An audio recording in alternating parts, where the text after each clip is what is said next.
dėkoju už galimybę pasisakyti. Visų pirma, noriu atsiprašyti, kad kalbėsiu angliškai, tačiau taip pat noriu pabrėžti, jog man bus labai malonu pasidalinti tarptautinių tyrimų rezultatais su jumis. Jei paanalizuotume situaciją pramoninėme pasaulyje, pamatytumėme, jog iš tiesų žmonės niekuomet neturėjo tiek galimybių įgyti išsilavinimą, kiek kad jų turi dabar. Tačiau taip pat jiems netekdavo mokėti ir tokios kainos už tai, kad galėtų integruotis į darbo rinką tinkamai. Taip pat yra ir didžiulis skirtumas tarp to, kokį švietimą žmonės įgyja. Žinoma, kad galima būtų klausti, ar iš tiesų geras švietimas padėtų mums tapti laimingais ateityje. Galbūt ir ne. Tačiau, jeigu mes neišugdysime atitinkamų gebėjimų mūsų vaikams, tuomet mes iš tiesų garantuojame jiems socialinę atskirtį. Taip pat turėčiau pasakyti, jog matematikos ar kitų dalykų rezultatai iš tiesų negarantuoja laimės. Tačiau turėčiau pasakyti, jog PISA tyrimų rezultatai rodo, kad gerai pasiruošusių vaikų ir gerai besimokančių vaikų požiūris į mokyklą, požiūris į gyvenimą labai skiriasi nuo prasčiau besimokančių vaikų požiūrio. Taigi, šiandienos pranešime aš daugiausiai dėmesio skirsiu papasakoti apie sistemas, kurios pasiekia geriausių rezultatų, kurios užtikrina geriausią švietimo kokybę. Taigi šiuo atveju aš kalbėsiu ne apie paprasčiausias turinio žinias, bet apie žmonių gebėjimą kūrybingai panaudoti tai, ką jie išmoko mokykloje ir dalyvauti mokyklos gyvenime. Dabar keletą žodžių apie PISA tyrimą, jo rezultatus. Taigi tyrimas yra atliekamas PISA šalyse. Tačiau laikui bėgant prie mūsų prisijungia vis daugiau ir daugiau šalių, taip pat prisijungusi yra ir Lietuva, todėl mes esame susidarę labai gerą įspūdį apie tai, kaipgi yra pasiruošę pačių svarbiausių dalykų srityse daugumos pasaulio šalių vaikai. 2009 metais atliktas naujausias PISA tyrimas ir turiu pabrėžti, jog mums atliekant šį tyrimą neįdomu, ar vaikai gali atsiminti dalyko turinį. Turiu pabrėžti, jog Lietuvos mokiniai iš tiesų labai gerai geba atsiminti tai, ką jie mokosi mokykloje, lyginant su kitų šalių mokiniais. Tačiau, atlikdami PISA tyrimą, mes daugiausia dėmesio skiriame tam, kiek mokiniai geba ekstrapoliuoti įgytas žinias, kiek jie geba jas tinkamai suvokti ir pritaikyti naujose nepažįstamose situacijose. Kai kurie žmonės sako, kad galbūt toks vertinimas nėra teisingas, kad mes šio tyrimo metu ieškome tų gebėjimų ar tikriname tuos gebėjimus, kurių mūsų sistema neugdo. Taip, tai iš tiesų yra tiesa. Tačiau ir gyvenimas nėra teisingas. Šiuolaikinis gyvenimas iš tiesų nėra teisingas. Jūs su tuo neteisingumu susidurite kiekvieną dieną. Juk niekas neklausia jūsų, ar jūs prisimenate, ką mokėtės mokykloje. Jūsų klausia, ar galite išspręsti realią problemą, kuri susiformavo realioje situacijoje. Vėlgi nepamirškime, kad kiekviena iš problemų susiformuoja tam tikrame socialinėme kontekste. Taigi ir mes informaciją renkame iš mokytojų, iš mokinių, iš tėvų, kad suprastume, kaip iš tiesų vyksta mokymosi procesas, kaip formuojasi žinios mokinių galvose. Tai tiek būtų trumpai apie patį PISA tyrimą. Na ir dažniausiai žmonės klausia, kągi geba padaryti įvairios šalis, ką geba įvairių šalių 15-mečiai. Dažniausiai mes suskirstome šalis į keletą grupių. Žaliai grupiai priklauso šalis, kuriams sekasi tikrai puikiai, geltonai grupiai priklauso šalis, kuriams sekasi vidutiniškai, raudonai grupiai šalis, kuriams sekasi ne taip gerai. Kaip matote, Kinija, Korėja yra geriausioje grupėje. Tačiau yra ir tokių Azijos šalių, kuriams netaip gerai sekasi. Suomija, kaip matote, yra viena iš tų šalių, kuriai sekasi tikrai labai gerai. Tai grupiai šalių priklauso ir Estija, Kanada, Šiaurės Amerika. Kaip matote, beveik kiekvienoje pasaulio dalyje mes galime rasti 15-mečių, kurie yra pasiruošę tikrai puikiai, kurie pasiekia puikių rezultatų. Ir visai netrukus pateiksiu keletą pavyzdžių, kągi geba tie 15-mečiai. Dabar užduokime kitą klausimą. Kaipgi švietimo sistemos išnaudoja mokinių potencialą. Kai kuriuose šalyse tarp puikiai besimokančių ir prastai besimokančių yra didžiulė praraja. Tačiau nepamirškime, kad mokinių gebėjimas sėkmingai mokytis priklauso ir nuo jų socialinės padėties ir situacijos. Yra daugybė visuomenių, kurios sugeba tinkamai išnaudoti mokinių potencialą ir užtikrinti, kad nuo mokinių socialinės padėties nepriklausytų jų gebėjimas mokytis. Taigi, taip stengiamasi užtikrinti, kad ir ateityje mokiniai būtų kiek įmanoma laimingesni ir sėkmingesni. Dažniausiai geriausiai sekasi toms šalims, kur yra geriausiai užtikrinamas teisumas ir lygybė. Dažnai klausima, ar iš tiesų verta siekti gerų rezultatų, tuo pačiu užtikrinant ir didžiulį skirtumą. Ir taip pat, ar verta siekti vidutinių rezultatų, tačiau lygybės visiems. Kaip matote, iš tiesų puikiai besitvarkančios šalys užtikrina ir gerą švietimo kokybę, ir puikią lygybę ir teisumą.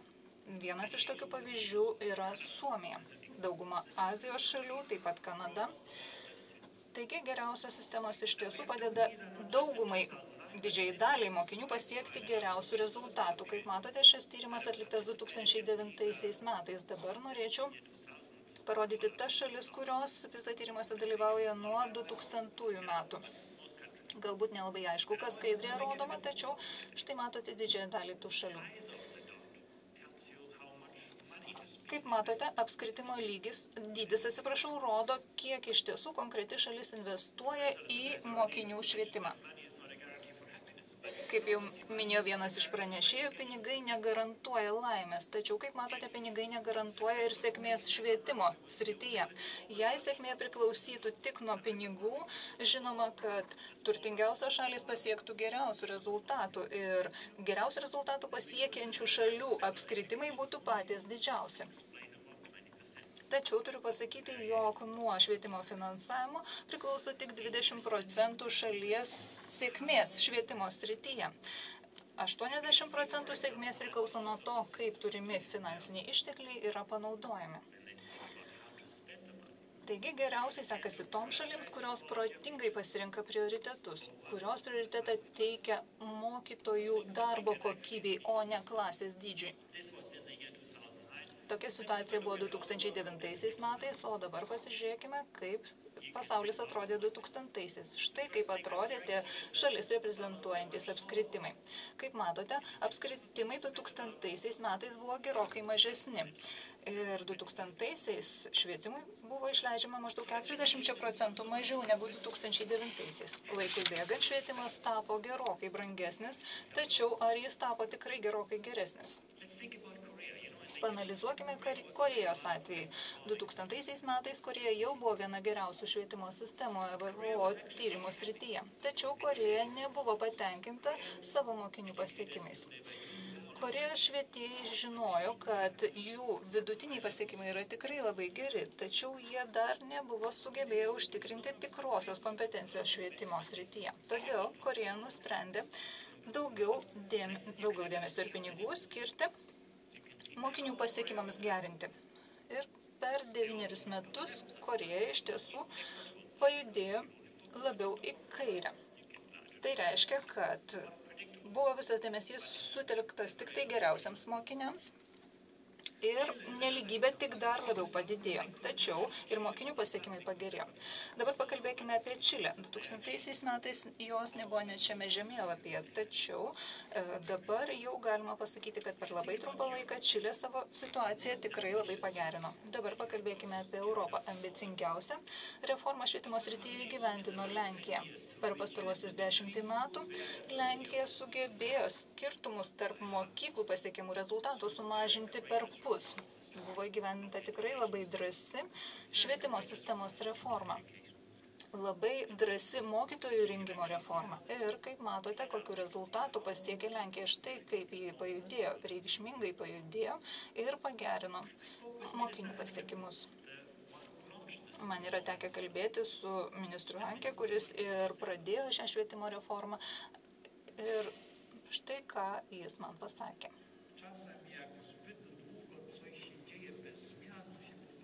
Kartais, kai darai ką nors ilgą laiką, tai tampa rutina.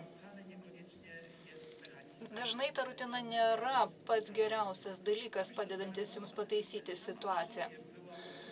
Mano nuomonė, reforma savo esmė buvo tikrai labai geras dalykas, kadangi jį tiesiog išmušė iš vėžių senąją anksčiau buvusią sistemą. Šito aš nesitikėjau.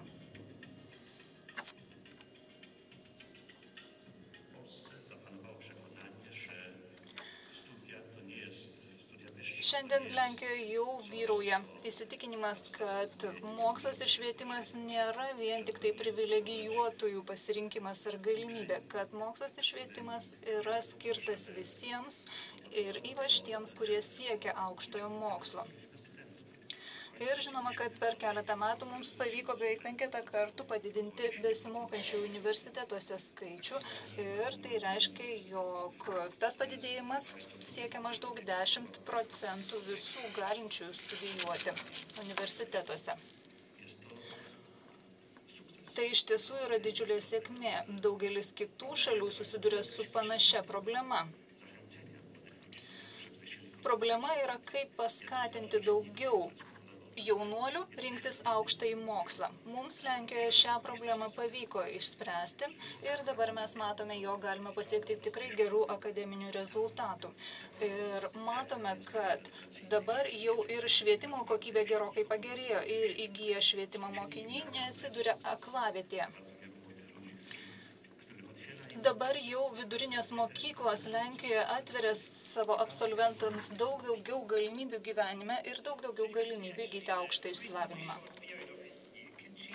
Kaip matote, per labai trumpą laikotarpį jūs galite pakeisti pasaulį. Pasaulį taip pakeitė daugelis kitų šalių. Viena iš tokių šalių yra ir Portugalija. Portugalija yra tikrai neturtinga šalis, tačiau jai tai pavyko padaryti, kaip ir Vengrijai ir Vokietijai. Taigi vis daugiau ir daugiau šalių žengia į priekį didžiuliais žingsniais. Ir kaip matote, per trumpą laiką pasiekiama tikrai puikių rezultatų. Ir rezultatų pasiekiama stabilių. Manau, kad ir Lietuva gali būti tarp tų šalių, nes gali pademonstruoti tikrai puikų kokybės gerėjimą. Dabar norėčiau pabrėžti keletą problemų, su kuriomis susiduria ir Lietuva. Jas atskleidžia mūsų tyrimai. Šioje ašyje yra atidėta socialinė mokinių ir mokyklų padėtis, o kitoje ašyje mokinių pasiekimai. Kaip matote, žaliais taškais pažymėtos privačios mokyklos, rudai valstybinės mokyklos kaime, baltai valstybinės mokyklos mieste. Jei paanalizuotumėme šią diagramą, tai pamatytume, kad gerėjant socialiniai ir ekonominiai aplinkai, mokyklai pavyksta pasiekti geresnių rezultatų. Taigi, kaip matote, mokyklos darbo sėkmė priklauso ir nuo socialinės aplinkos, kurioje ta mokykla veikia. Tačiau taip pat reikėtų pasakyti ir dar vieną dalyką. Štai kaip atrodo prastose vietovėse veikiančios mokyklos. Kai kurioms sekasi tikrai labai gerai, o kitoms sekasi gerokai prasčiau. Taigi net ir prastoje situacijoje atsidūrusios mokyklos pasiekia gerų rezultatų. Vėlgi, tą patį galima pasakyti apie geroje socialinėje ir ekonominėje aplinkoje veikiančias mokyklas. Kai kurioms mokykloms sekasi tikrai pasiekti puikių rezultatų, tačiau yra tokių mokyklų, kurios nepaisant geros socialinės ir ekonominės padėties, tų puikių rezultatų nepasiekia. Ir tokioje situacijoje yra ne tik Lietuva. Tokioje situacijoje yra daugybė kitų šalių. Pavyzdžiui, viena iš tokių šalių yra Vokietija. Socialiniai skirtumai yra tikrai labai didžiuliai, tačiau yra daugybė šalių, kurios sugebėjo šias problemas išspręsti tikrai labai sėkmingai. Nepamirškime Šanchajaus. Pamenate, dabar Šanchajus yra viena iš geriausių rezultatų pasiekiančių atstovių. Tačiau taip nebuvo prieš 6 metus. Kągi Šanchajus padarė? Prieš 6 metus Šanchajus nusprendė į mokyklas pritraukti geriausius mokyklų vadovus, geriausius mokytojus. Ir geriausius mokytojus ir vadovus skyrė dirbti mokyklose, kurioms sekasi sunkiausiai. Jeigu jūs norite tapti mokyklos direktoriumi Šanchajuje, jūs privalote visų pirma pradėti dirbti prastai dirbančioje mokykloje ir įrodyti, kad jūs galite tą mokyklą patobulinti, kad jūs galite pasiekti geresnių rezultatų prastai dirbančioje mokykloje. Žinoma, direktoriai nepaliekami likimo valiai, jie gali į pagalbą pasikviesti ir mokytojus, su kuriais jie norėtų dirbti. Pažiūrėkime dar šiek tiek video medžiagos.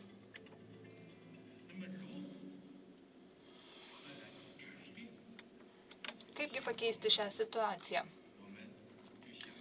Gal mes galėtumėme tiesiog sukurti prastai ir gerai dirbančių mokyklų poras?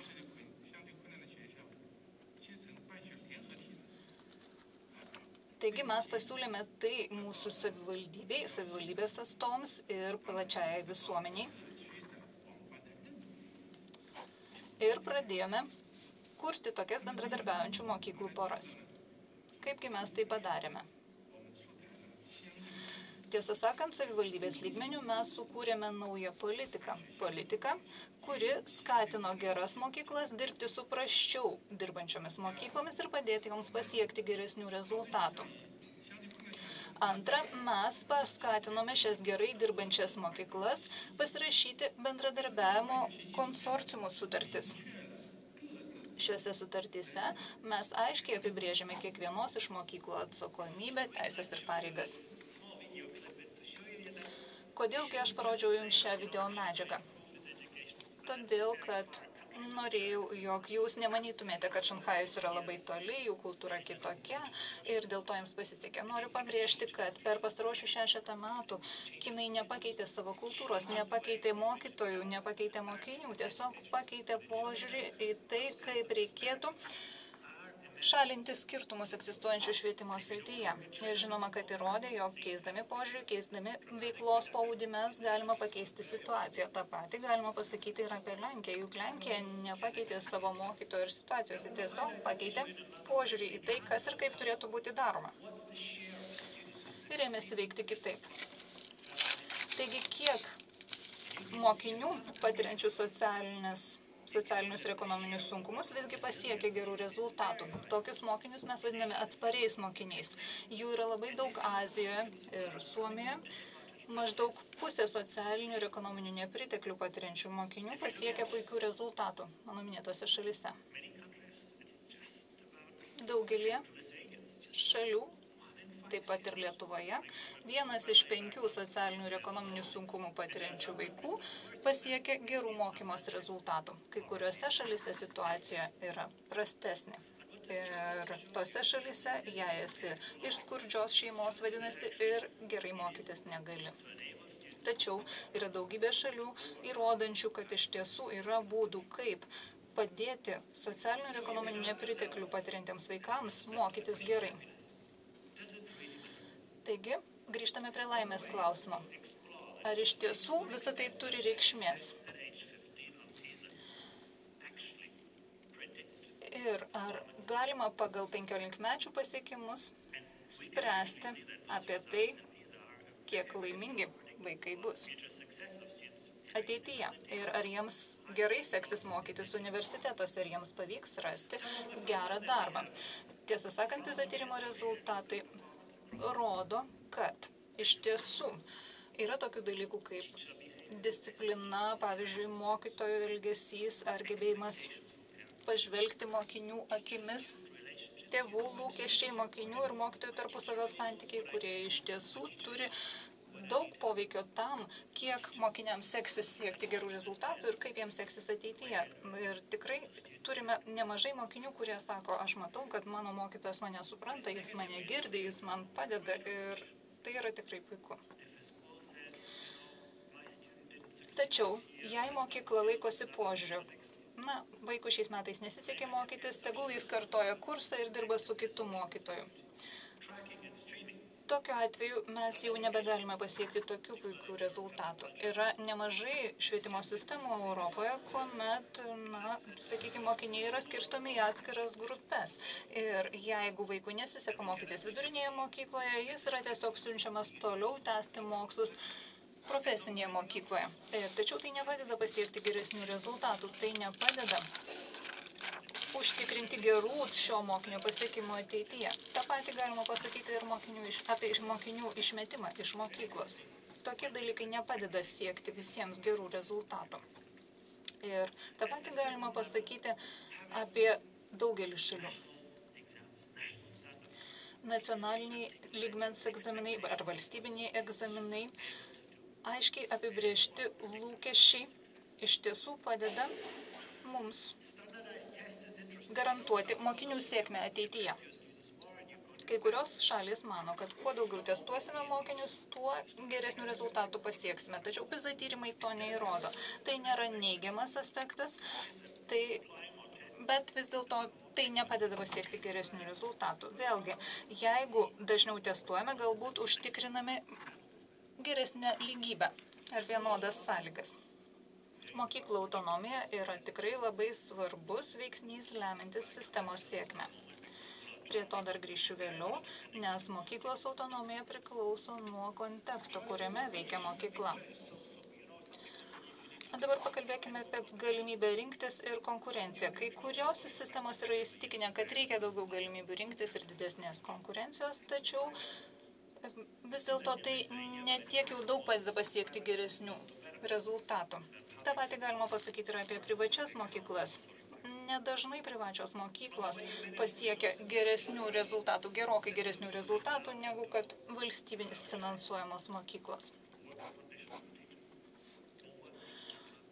Žinoma, kad labai padeda daugiau dėmesio skirti mokytojų darbo sąlygoms, kad jų darbo kokybė būtų kiek įmanoma geresnė. Ir mokytojų darbo kokybė, kaip jau minėjau, yra gerokai svarbesnė negu kad nedidelis mokinių skaičius klasėje. Visą tai rodo ir PISA tyrimų rezultatai. Taigi, pakalbėkime apie tai, kiek nuo viso to priklauso mokinių sėkmė ateityje. Paanalizuokime Kanados pavyzdį. Kaipgi yra 15-mečių pasiekimai susiję su jų gebėjimu susirasti gerą darbą arba įstoti į universitetą sulaukus 19. Kaip matote, antrą lygį pagal PISA tyrimus pasiekę mokiniai 2 kart dažniau toliau siekdavo sėkmingai karjeros arba tolesnio mokymosi galimybių, negu kad kitose lygiuose atsidūrė mokiniai. Ir pasiekę dar aukštesnį lygį pagal PISA tyrimo rezultatus, mokiniai tokių galimybių ateityje tęsti mokslus ir surasti sėkmingai darbą turėjo dar daugiau. Taigi, kaip matote, net ir atsižvelgus į socialinės ir ekonominės sąlygas, vis tiek galima teigti tą patį, jog gerai besimokantis 15-mečiai toliau sulaukę 19 turi daugiau galimybių sėkmingai mokytis ir dirbti. Ką galima pasakyti apie 21 sulaukusius jaunuolius? Jei jums gerai sekasi sulaukus 21, tuomet jums dar geriau seksis ateityje. Taigi, kaip matote, švietimas iš tiesų turi reikšmės. Jei jūs sugebate sėkmingai mokytis 15, tai turės labai daug reikšmės jūsų sėkmei ateityje. Tiesą sakant, kai žmogus sulaukęs yra tik 15 metų, labai sunku spėti, kokia bus jo ateitis. Tikrai yra tokių, kurie sulaukia 15 mokosi labai prastai, tačiau vėliau gyvenime pasiekia labai daug, tačiau tokių vaikų nėra daug. Kaip matote, pažymiai, kuriuos gauna mokykloje 15-mečiai, iš tiesų gali kai ką pasakyti apie jūsų sėkmę ateityje. Tačiau jūsų gebėjimas atsiminti tai, kas yra dėstoma mokykloje, nėra toks svarbus, kaip kad gebėjimas kūrybingai taikyti išmoktas ir sukauptas žinias ateityje. Kągi tai reiškia? Norėčiau pabrėžti keletą dalykų, kuriuos rodo PISA tyrimo rezultatai. Ir visa tai yra susijęs su geriausiai pasaulyje dirbančiomis švietimo sistemomis. Pirmasis dalykas atrodo nelabai reikšmingas, tačiau jis iš esmės yra susijęs su tuo, kiek vertinamas švietimas yra konkrečioje šalyje. Panalizuokime Suomiją, Kiniją, Japoniją, Ontarijo provinciją Kanadoje. Pamatysime, kad tų šalių piliečiai paprastai vadovaujasi nuomonė, jog švietimas yra didelė vertybė ir kad švietimui reikia teikti prioritetą. Yra kitos šalis, kurios mano, kad, pavyzdžiui, parduotuvės pastatas turėtų atrodyti gražiau nei mokyklos pastatas ir jie dabartį vertina labiau nei ateitį. Tačiau yra ir dar vienas labai svarbus dalykas, tai yra tikėjimas, kad kiekvienas mokinys gali pasiekti gerų rezultatų ugdymo procese. Ir iš visų mokinių tikimasi to paties, nepriklausomai nuo jų socialinės ir ekonominės padėties, nepriklausomai nuo jų talento. Ir šalis, kurios pasiekia geriausių rezultatų, neskirsto mokinių pagal jų talentus, pagal jų gebėjimus ir jų socialinę bei ekonominę padėtį. Taip pat labai svarbu tiksliai apsibrėžti, kas prieš ką yra atsakingas, už ką atsakingas ir kaip. Jei nuvyktumėte į Švediją ar Suomiją, pamatytumėte, jog metų pabaigoje mokinių ne tik išvedamas metinis pažymys, bet mokytojas susitinka su mokinio tėvais, su mokiniu ir aptaria, kas šiais konkrečiais metais buvo gerai, ką reikėtų tobulinti, ką padaryti, kad kitais metais pasiektume dar geresnių rezultatų. Ir toks dialogas iš tiesų yra labai vertingas. Tačiau šio dialogo metu vieni kitais negali skųstis. Mokytojas negali skųstis mokiniu, tėvai negali skųstis mokytoju ir taip toliau. Visi turi galvoti apie tai, kaip dar labiau pagerinti situaciją. Ir šiuo atveju svarbiausias yra ne pats pažymys, o tai, kaip situaciją galima būtų dar labiau pagerinti. Taip pat labai svarbu turėti aiškius, ambicingus, suprantamai apibrėžtus tikslus. Geriausių rezultatų pasiekiančios švietimo sistemos ir mokiniai, ir tėvai, ir mokytojai žino, kas švietimo sistemoje yra svarbiausia. Visi aiškiai žino, kaip yra apibrėžiami geri rezultatai, kas yra geras rezultatas ir kokie rezultatai lemia sėkmę. Kodėlgi kiniečiai vaikai mokosi tiek daug? Ar jie kvaištelė? Ne, taip nėra.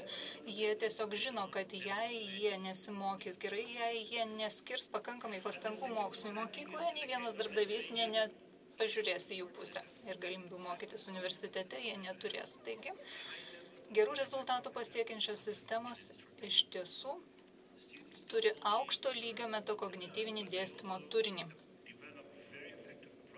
Mokiniai ne tik įgyja žinių, bet taip pat ir įgyja reikiamą požiūrį į mokymąsi. Jie išmoksta efektyvių mokymosi strategijų. Taigi, sėkmingai gerų rezultatų pasiekiančios sistemos padeda mokiniams suprasti, kas padeda efektyviausiai mokytis ir ne tik reikalauja, kad mokiniai įsimintų turinį, bet ir išmoktų mokytis. Manau, kad ir Lietuvai vertėtų šiuos rezultatus atidžiau paanalizuoti. Yra ir dar vienas aspektas, kuris atrodo visiškai akivaizdus, tačiau,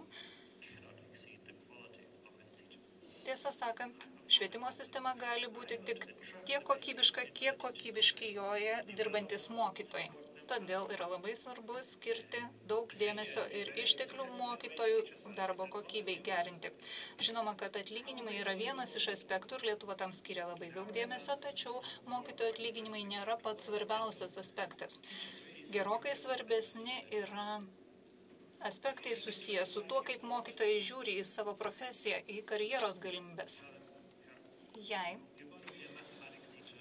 25 metų jaunuoliui pasakysime, dabar tu pradėti dirbti matematikos mokytoju šioje mokykloje, po 25 metų tu vis dar dirbsi šioje mokykloje, tuo pačiu matematikos mokytoju. Ar iš tiesų tokios karjeros galimybės bus patrauklios 25 metų jaunuoliui? Manau, kad ne.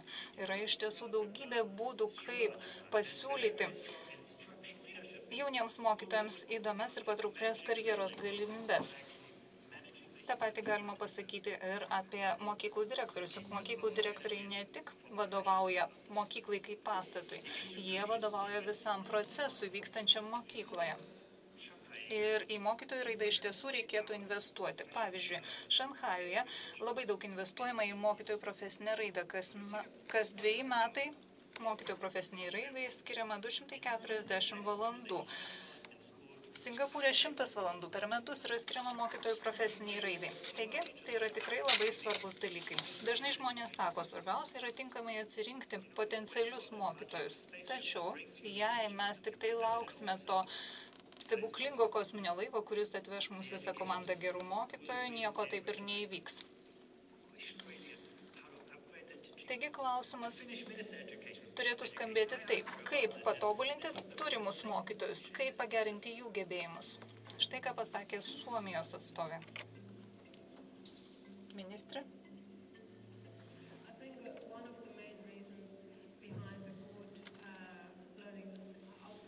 Manau, kad viena iš priežasčių padedanti pasiekti gerų rezultatų yra geras mokytojų rengimas. Taigi visi Suomijoje dirbantis mokytojai yra savo srities magistrai. Ir tai reiškia, kad visi universitetai gali atsirinkti pačius geriausius studentus, kurie vėliau taptų mokytojais. Tai iš tiesų yra labai svarbu, nes universitetams tuomet atsiveria galimybė pasirinkti labiausiai motyvuotus žmonės, kurie vėliau taps mokytojais. Pernai metais Suomijoje 6000 žmonių pretendavo į 600 mokytojų darbo vietų. Kaip matote, mokytojo profesija Suomijoje yra gerokai patrauklesnė dabar, nei buvo kažkada anksčiau. Kadangi mokytojams yra suteikiama profesinė autonomija, mokytojai turi galimybę dirbti kartu su kitais mokytojais, bendradarbiauti, mokytis vieni iš kitų ir tobulėti. Žinoma, kad labai svarbios yra paskatos ir atskaitomybė, apie tai jau kalbėjau. Labai svarbi tinkama pusiausvyra tarp vertikalios ir horizontalios atskaitomybės. Vertikali atskaitomybė yra atskaitomybė prieš ministrą, prieš savo tiesioginį viršininką, o horizontali atskaitomybė yra tokia pat svarbi. Atskaitomybė prieš savo kolegas, atskaitomybė prieš mokyklas. Ar žinote, ką veikia jūsų kolegos, ar žinote, ką veikia jūsų kaimininė mokykla, ir ar žinote, kas yra geras mokytojas. Kaip mokytojai mokosi, kaip mokyklos darbuotojai mokosi vieni iš kitų. Pavyzdžiui, Azijos šalyse mokytojai dirba tarpusavėje, jie bendradarbiauja, jie mokosi vieni iš kitų, jie kartu rengiasi pamokoms. Ir toks bendradarbiavimas iš tiesų yra labai svarbus ir veiksmingas. Yra dar vienas dalykas, kurį mes pamiršome. Tačiau prisiminsime pažiūrėję iš tai šią diagramą. Galbūt ir šios diagramos nerodysiu, nes šiek tiek trūksta laiko, bet pažvelkime į šią diagramą. Pažvelkime į santykį tarp autonomijos ir atskaitomybės. Jeigu yra sistema propaguojanti vertikalę, horizontalę atskaitomybę, kurioje visi žino, kas ką veikia ir visi vieni iš kitų mokosi, tuomet paaiškėja, kad daugiau autonomijos turinčios mokyklos pasiekia geresnių rezultatų PISA tyrime. Kaip matote, vertikali ir horizontali ypač atskaitomybė yra tikrai labai svarbi.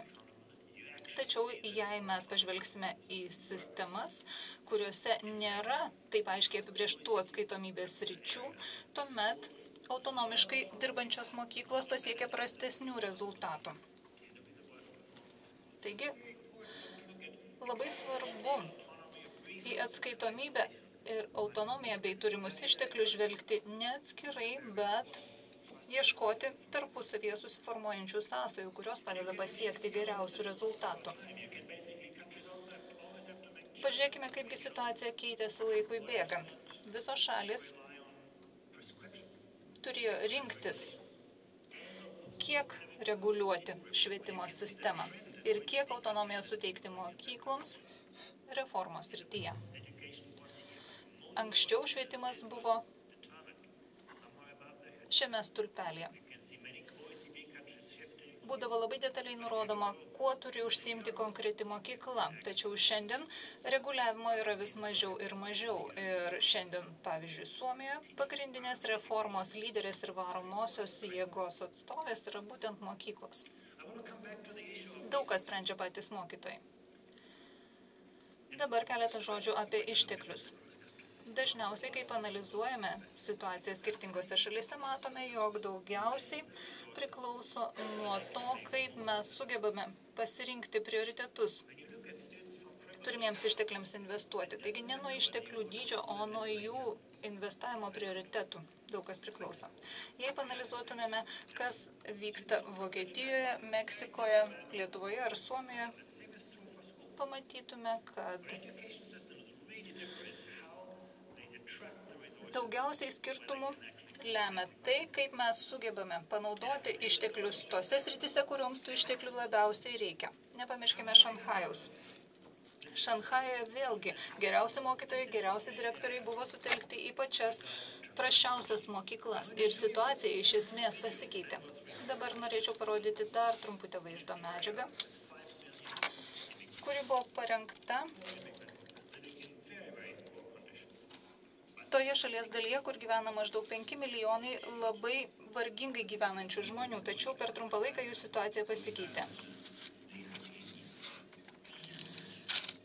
Kai mes pirmą kartą ėmėmės šios misijos, mes matėme, jog iš tiesų ji veikia mūsų mokyklų kultūrą, mūsų mokyklų situaciją. Ir žinoma, kad mes įgijome daugiau pasitikėjimo.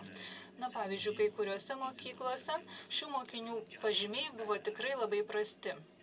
Ir tėvai nuspręsdavo vaikus iš prastai besimokančių mokyklų perkelti į kitas mokyklas. Tačiau po to, kai mes pakeitėme savo politiką, pakeitėme požiūrį, tuomet ir prastai besimokę mokiniai pradėjo to pačiose mokyklose pradėjo pasiekti geresnių rezultatų. Taigi buvo laimingesni ir tėvai. Dabar jau mokiniai nebenori bėgti iš buvusių prastų mokyklų, jie nori juose likti. Ir per tuos 2 metus situacija tikrai iš esmės pasikeitė. Todėl mes manome, jog tokia autonomija turinti valdžia iš tiesų gali pakeisti situaciją mokyklose, net ir prasčiausiose mokyklose.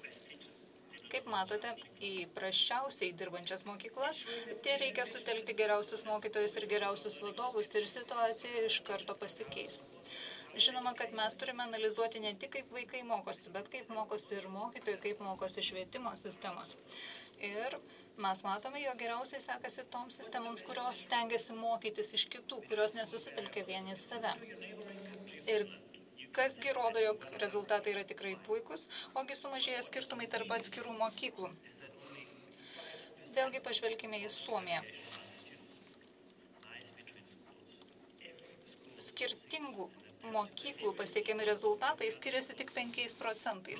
Tai reiškia, kad beveik visos mokyklos Suomijoje pasiekia panašių rezultatų, nes jos mokosi vienos iš kitų. Ir tai padeda pasiekti sėkmės. Dabar pakalbėkime apie sanglaudą ir darną. Svarbiausia, kad tai, ko jūs mokote mokyklose, dėrėtų su tuo, ko yra tikimasi iš būsimųjų studentų universitetuose. Taigi, sanglauda, dermė yra labai svarbi visais sistemos lygmenimis. Tai, ką jūs darote šiandien, turės reikšmės rytoj. Mes galime rasti daugybę prastų pavyzdžių skirtingose pasaulio šalyse. Ateina nauja vyriausybė ir staiga nusprendžia tai, ką darėme vakar už vakar ir pernai, nebesiskaito, dabar imsimės naujų dalykų. Taigi, nuoseklumas yra būtinas, kad galėtume pasiekti gerų rezultatų laikui bėgant. Įgyvendinimo nuoseklumas taip pat yra labai puikus dalykas. Tikrai gerai turėti gerą politiką, geras politikos priemonės. Tačiau klausimas, kiek nuosekliai mes tą politiką vykdysime. Ir tik nuo politikos įgyvendinimo ir vykdymo nuoseklumo priklausys mūsų sėkmė. Taip pat reikia sugebėti pritraukti į reformos procesus tikrai gerų žmonių ir padaryti, kad ta reforma taptų jų asmeninė reforma. Galėčiau pateikti Ontarijo provincijos Kanadoje pavyzdį. Štai ką sako Kanados atstovai.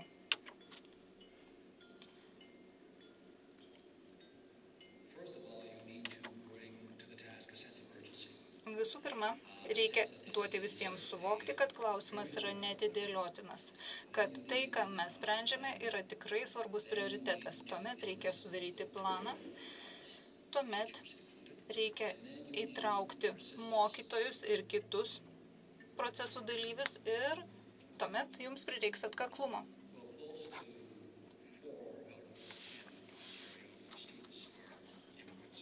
4 iš 10 mokinių Ontarijo provincijoje yra imigrantų vaikai. Taigi, mūsų mokinių įvairovė yra tikrai labai didelė. Ir mums reikia tiesiog dirbti su įvairia mišria mokinių grupe. Tai nelaikoma problema, tai nelaikoma kliūtimi, tai laikoma privalumu ir iššūkiu. Kaipgi mes dirbame su įvairia mokinių grupe? Mes tiesiog prasmingai naudojame didesnės lėšas ir didesnę priemonių įvairovę. Žinoma, kad mes turime ir tokių mokinių, kurie gyvena labai skurdžiai, ir tokių mokinių, kurie gyvena tikrai labai gerai. Ir yra gausų mokinių, kurie ateina į mokyklą nemokėdami taip gerai prancūzų ar anglų kalbos. Tokios mokyklos turi gauti papildomą paramą, taip pat turi turėti papildomos pagalbos mokytojams, kad mokytojai galėtų dirbti su mokiniais, kuriems reikia papildomos pagalbos.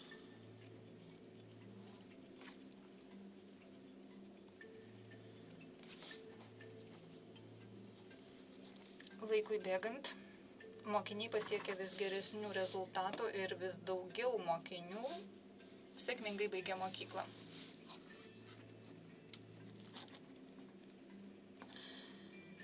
2009 metais Ontarijo provincijos mokinių pasiekimai buvo 6. vietoje, lyginant su kitomis pasaulio šalimis. 4 iš 10 mokinių besimokančių Ontarijo provincijoje yra imigrantų vaikai. Tačiau ir imigrantų vaikai, ir Kanadoje gimę vaikai pasiekė vienodai gerų rezultatų. Kaip matote, tai nereiškia, kad mokiniai besimokantis Kanadoje yra laimingesni dabar, negu kad buvo prieš 9 metus. Tačiau tie mokiniai iš tiesų yra geriau pasirengę išnaudoti savo potencialą. Liko dar keletas minučių ir labai greitai norėčiau baigti savo pranešimą. Norėčiau atkreipti jūsų dėmesį į švietimo reformos trajektorijas, kurias mes pastebėjome skirtingose šalyse. Jei palyginsime senasis biurokratinės sistemas su šiuolaikinėmis švietimo sistemomis, pamatysime, jog daug kas priklauso nuo švietimo filosofijos. Anksčiau švietimo sistemoms pakako užtikrinti, kad bent dalis mokinių pasiektų gerų rezultatų, kad būtų bent nedidelė grupelė žmonių, kurie įgytų gerą išsilavinimą ir galėtų nurodinėti kitiems, ką jie turėtų daryti. Tai buvo anksčiau. Tačiau šiandien visi mokiniai turi turėti galimybę mokytis sėkmingai ir pasiekti gerų rezultatų. Taip yra todėl, kad šiuolaikinėje visuomenėje visi žmonės turi įnešti savo indėlį, o nelaukti, kol jiems kažkas pasakys, ką reikia daryti. Dabar keletą žodžių apie turinį. Anksčiau buvo laikomasi nuomonės, kad mokiniai mokykloje iki žinių visam gyvenimui. Laikantis tokios nuomonės, daugiausiai dėmesio buvo skiriama turiniu. Tačiau dabar situacija jau kita. Daug turinio galima rasti Google paieškos sistemoje, internete. Ir mes jau nebegalime būti tikri, kad tai, ko mokome mokinius šiandien, bus jiems naudinga ateityje. Jiems reikia ugdyti gebėjimą mąstyti, gebėjimą dirbti kartu su kitais. Taigi tokie gebėjimai yra gerokai svarbesni šiuolaikinėje visuomenėje, negu kad tie gebėjimai, kurie buvo vertinami gerokai anksčiau. Taigi iš tiesų yra labai daug dėmesio skiriama mokytojų gebėjimams. Jeigu mes turime tokią švietimo sistemą, kur yra svarbu perteikti tą patį turinį metai iš metų, tuomet mums mokytojų darbo kokybė nėra tokia svarbi. Tačiau šiandien mes jau kalbame apie mokytojus, kurie geba atpažinti mokinių įvairovę, ją pripažinti tai, kad mokiniai mokosi skirtingais būdais, kad jų mokymosi stiliai skiriasi. Todėl mums reikia mokytojų, kurie gebėtų nuolatos tobulinti savo gebėjimus, mokytojų, kurie galėtų skirtingai dirbti su skirtingų gebėjimų mokiniais. Taigi, geriausios sistemos turi būtent tokius mokytojus. Na ir žinoma, darbo organizavimas taip pat skiriasi nuo to, kas buvo anksčiau. Jei į švietimą žiūrime kaip į pramonės šaką, mes paprastai taikome tokį modelį. Švietimo ministras pasako, ką reikia daryti, visi kiti įgyvendina tai, ką reikia padaryti. Tokiu atveju mes turime labai hierarchinę sistemą. Tačiau daugelį Azijos šalių jau yra įrodyta, jog gerokai geriau yra pereiti prie gerokai plokštesnės hierarchinės sistemos ir labiau pasikliauti bendradarbiavimo kultūra. Na ir vėlgi nepamirškime, jog atskaitomybės sistema šiuo atveju yra labai svarbi. Anksčiau visi buvo atskaitingi savo aukštesniam viršininkui, dabar mes esame atskaitingi visiems suinteresuotiesiems asmenims, kolegoms ir tėvams, studentams ir taip toliau. Kaip matote, iš esmės švietimo sistemos pasikeitė. Jų veikla, jų turinys pasikeitė ir daugelis pasaulio šalių įrodė, jog galima nepriklausomai nuo socialinės ir ekonominės padėties pasiekti tikrai puikių rezultatų, tik reikia kitokio požiūrio ir kitaip dirbti. Ir mokinių pasiekimai nebūtinai priklauso nuo nuo mokinių socialinės padėties. Švietimas gali išlyginti žmonių situaciją ir padėtį ir sumažinti socialinius skirtumus. Ir iš tiesų galima labai netgi vertingai panaudoti pinigus, jeigu mes pasirinkame tinkamas investavimo sritis. Ačiū uždėmesį.